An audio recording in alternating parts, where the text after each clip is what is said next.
Patient को जब हम चेक करते हैं तो जो उसकी मिसाल है कि अगर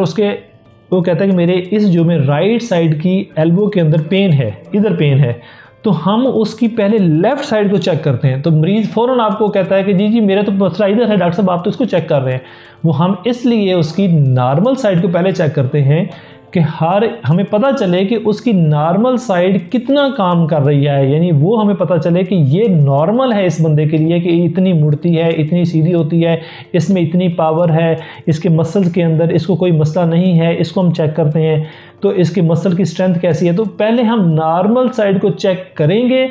तो हमें पता चलेगा कि इसके हिसाब से इसमें क्या प्रॉब्लम है। तो फिर जब हम बाद में इसको चेक करते हैं हमें लगता है कि यार ये तो सूजी हुई ज़्यादा है उससे, इसको अगर मैं हाथ लगा रहा हूँ तो इसका तो मुझे इसमें तो हीट ज़्यादा है, ये तो उतनी गर्म नहीं थी, ये साइड तो ज़्यादा गर्म है। तो तभी हमें पता चलेगा कि नॉर्मल साइड से अगर हम उसको कंपेयर करेंगे तो अगर फिर इकट्ठी करता हूँ तो पेशेंट को उसको इकट्ठी की दर्द नहीं हुआ, अब इसको इकट्ठी कर रहे हैं उसको दर्द होना शुरू हो गया। पेशेंट को कहता है इसके ऊपर मुझे नाप करें, मुझे पेन होता है, तो हमें इससे पता लगेगा।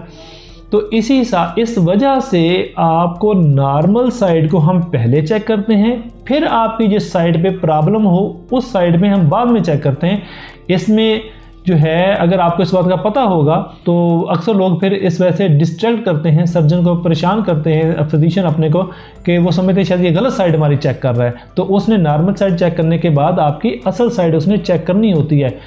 इसी वजह से कि उसको पता चल सके कि इसकी नॉर्मल कैसी है और अब ख़राबी आई है तो क्या प्रॉब्लम है, ताकि वो आपको सही डायग्नोज करके आपका सही इलाज कर सके। Thank you very much.